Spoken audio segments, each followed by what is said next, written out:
Même chat, même chien, même vaille, même vieille, même caille, même feuille, même cinéma, même schéma, même promesse électorale, même bradage du littoral.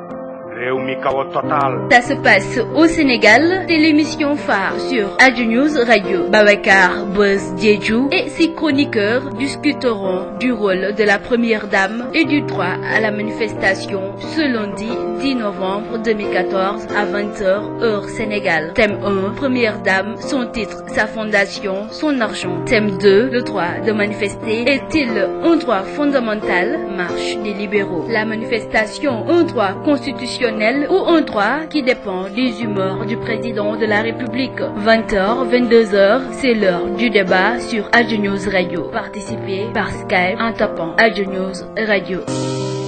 Même chat, même chien, même vaille, même vieille, même caille, même feuille, même cinéma, même schéma, même promesse électorale, même bradage du littoral.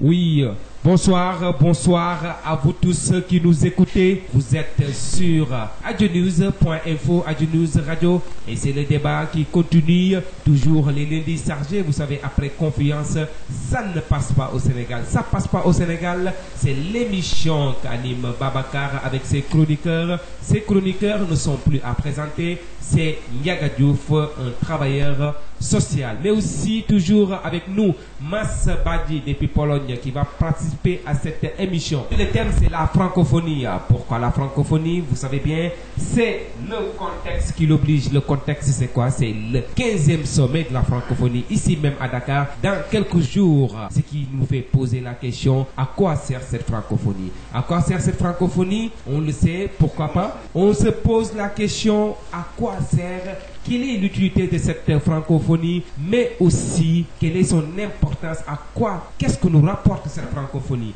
Oui, on se pose beaucoup de questions sur cette francophonie. La francophonie va-t-elle au-delà de la langue? Est-elle une matérialisation autour d'un canal commun des affinités naturelles des pays qui la composent? Appartenir à cette famille nous rapporte quoi? Bref, quelle est son utilité? Ça sera tout de suite sur Adjo News avec mes chroniqueurs. Et je vous disais tantôt, mes chroniqueurs, vous les connaissez, c'est Ndiaga Diouf, un travailleur social. Il est toujours avec moi, engagé pour des causes, on va dire, africaines, mais aussi sénégalaises, pour parler parce que ça l'intéresse, parce qu'il trouve que ici, c'est un forum au moins où les débats sont posés, où la parole, elle est retrouvée. Ça ne passe pas au Sénégal, c'est les grandes questions. Après Confiance, c'est nous pour discuter avec vous sur cette question de la francophonie. Oui, le sommet, mais aussi la francophonie, on sait, c'est une économie, un regroupement d'intérêts, on va dire, économiques.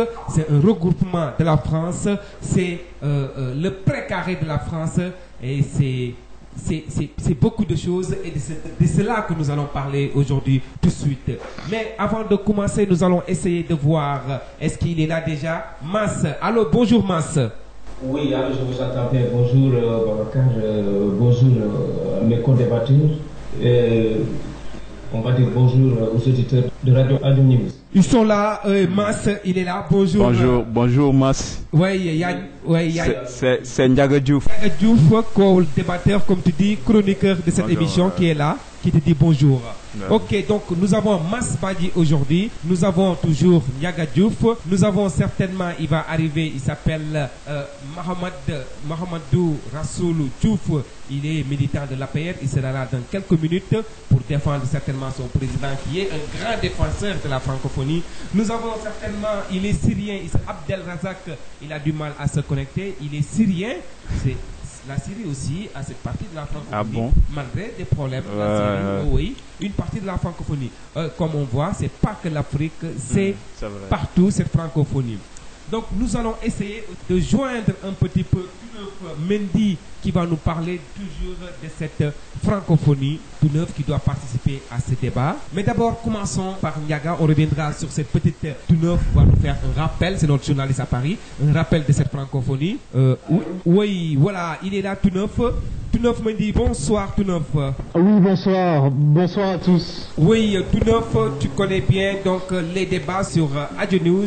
Tu as l'habitude de nous faire un petit rappel des sujets que nous discutons. Aujourd'hui, les débats, c'est sur la francophonie. Qu'est-ce que tu as envie de nous dire sur la francophonie, juste pour lancer les débats? Juste un rappel historique peut-être avant de rentrer dans le vif du sujet.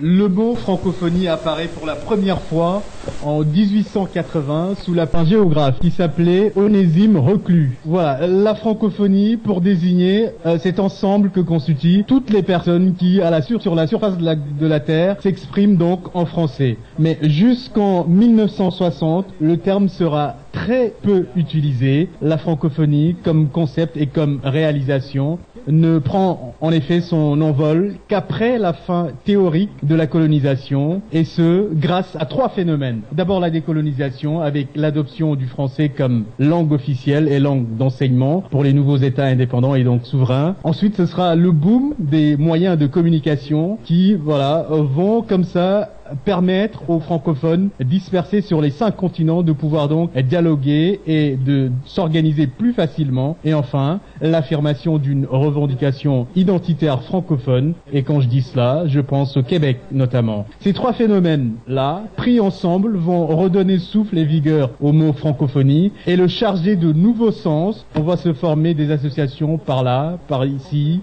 des réseaux aussi, comme en 1961 avec l'OPELF, l'association des universités partiellement ou entièrement de langue française. D'éminentes personnalités militent pour la construction d'une francophonie internationale cohérente avec comme porte-flambeau le premier président du Sénégal, Léopold Sédar Senghor. S'ensuit une panoplie d'associations, l'AIPLF en 1967, là c'est l'association internationale des parlementaires de langue française, la FIPF en 1969, c'est la Fédération internationale des professeurs de français. Certaines associations existaient déjà bien avant, je pense à l'Alliance française fondée en 1883 ou encore à l'Union internationale des journalistes et de la presse de langue française créée dès 1950.